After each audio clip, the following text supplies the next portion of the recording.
Bakunzi ba Igihozo Cyacu TV, nongeye kubasuhuza, nongeye kubegereza kandi nari nkumbuye kubaganiriraho. naje ni Kamukama muri kumwe ku Gihozo Cyacu TV. Uyu munsi rero nshuti bavandimwe, ndagira ngo tuganire ku ki? Ndagira ngo tuganire ku mico itari myiza yo mu buryo butanu abana bashobora kwigira ku babyeyi babo, nyamara ababyeyi batabizi, batanabigishije, batanabasabye ngo mujye mubigenza mutya.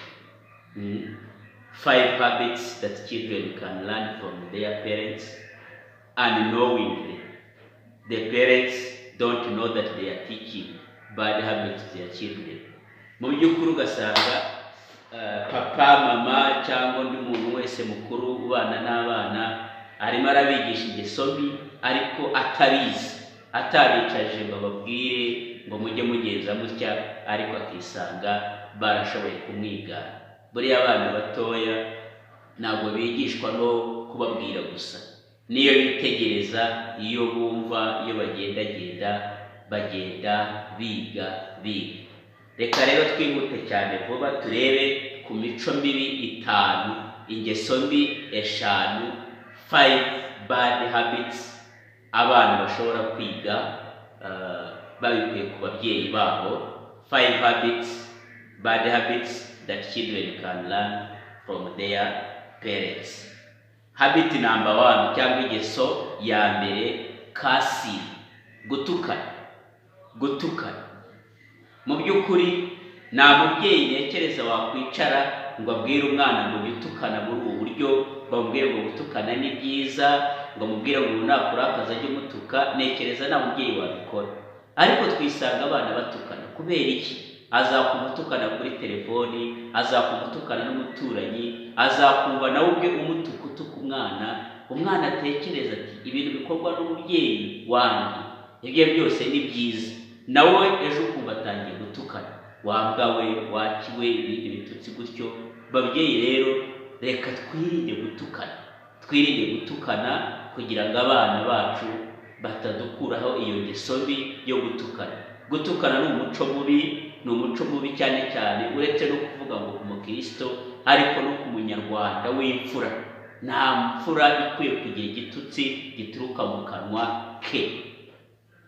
Rero babyeyi, mu by'ukuri twirinde, tureke kwigisha abana bacu gutukana. Ntugatukane abana bakuru, nakorekane kuvuga ngo ntugatukane abana bakuru, nawe ubwawe cika ku ngeso yo gutukana.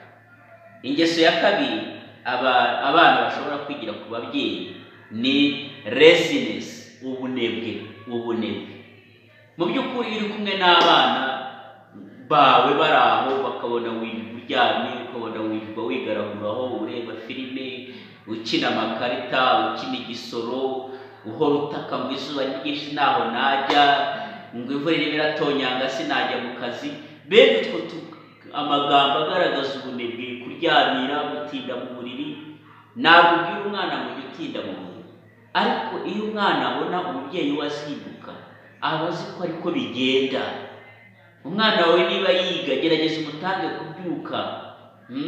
Uko umukingura icyumba urimo turimo, nawe azabyuka atangire kumenyera kuzinduka. Ariko niba uri mu kirangiti urimo winanura, wigaragura, bizakugora kubyutsa umwana ngo ajye ku ishuri. Azakubwira ati nanjye ndumva afite imbeho, azakubwira ngo ndumva naniwe, azakubwira ngo hanze hari izuba, hari gutonyanga. Ariko iyo ubadutse umubyeyi, ugakora, ukajya mu turimo dutandukanye, ukajya mu kazi ahantu kure, umwana agenda abona ko ariko ubuzima bugomba kugenda. So whenever you are showing that you are ever lazy, your children are likely also to be lazy people, and you're calling poverty in your children. Please stop. Ingeso ya gatatu, kwimyiza intoki, picking your nose with hands, cleaning your nose with hands. hari abantu bose muba mwicaranye bajya kuvuga ngo akubise hasi, yihanaguje intoki, arimo arimiza intoki, arimo arahanagura ibyuya n'intoki. Uko ubikora umwana kwitegereza, umwana kureba, nawe azakurana iyo ngeso. Nawe azakura azi ngo niko bigenda, azi ngo ntacyo bitwaye. Mu by'ukuri reka tube dufite akamuswaro, twihanaguze, twirinde kwihanaguza imyenda. Ubona ukabona umuntu mukuru, umubyeyi ngo ubwo umwana nawe uzajya kubona ubone muri hagati mu bashyitsi, ari ku ishuri mu bandi bana, ubona azamuye umwenda cyangwa intoki arihanaguje. Mureke nabyo tubyirinde. Twihuta cyane, ingeso ya kane abana bashobora kwigira ku babyeyi ni kunywa itabi n'inzoga, smoking and drinking alcohol. Mu by'ukuri ntekereza ko nta mubyeyi wakwigisha umwana ngo amubwire ngo ngwino usomeho gatabi. Muri igihe ntibishoboka. Yenda kera byabaga ngwino ngusomye ku nzoga, ariko uko umwana abona unywa itabi, uko umwana abona unywa inzoga, nawe ariherera akavuga ati bigenda bite, bimera biti umuntu anywa itabi, bimera biti umuntu akura umwotsi, bimera biti umuntu yanyoye inzoga. Noneho akabikorera kugira ngo amenye ni ibiki papa, ni ibiki mama akura mu itabi, akura mu nzoga. Mureke rero nshuti zanjye tugerageze tubyirinde. Reka cyane cyane mvuge ku itabi. Umubyeyi niba unywa itabi, niba kurireka byarakunaniye, ariko gerageza abana ntibakabimenya. Reba niba urimo kuva mu kazi ufata itabi ryawe rimwe, cyangwa niba ujya muri toilette, sinzi aho wabikorera, ariko gerageza abana bawe ntibamenye, ntibakubone unywa itabi. Kandi ni byiza ko wamwera, niba wakureka inzoga byarakunaniye, ariko unywera mu kabari utahe, abana ntibakamenye ko unywa inzoga. Cyangwa niba muryamye mu cyumba n'umugore, abana mutakirarana, nwera mu cyumba. Ariko kwicara ku meza ugatangira kunywa inzoga, umwana arashaka kwibaza kunywa inzoga bimera bite, habamo iki? Ejo ugasanga anywa itabi, ejo ugasanga anywa inzoga.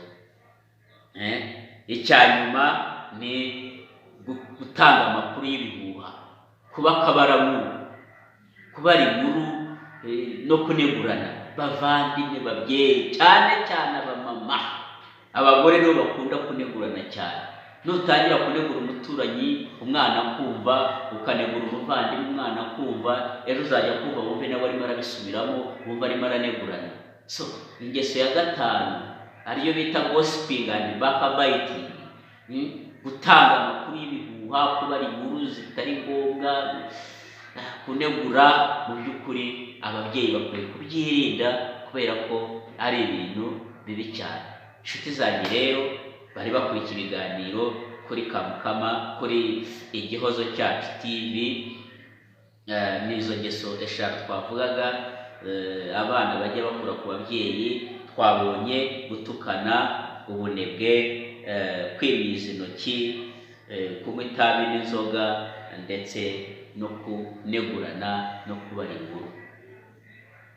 Twongera kubamenyesha ko ikigo Amia Business and Training Center gikorera mu kagari ka Gasanze, umurenge wa Nduba, akarere ka Gasabo, bigisha gukora amasabune, ari ay'amazi bita Savo Liquide cyangwa Liquide Soap. Bigisha gukora amasabune akomeye.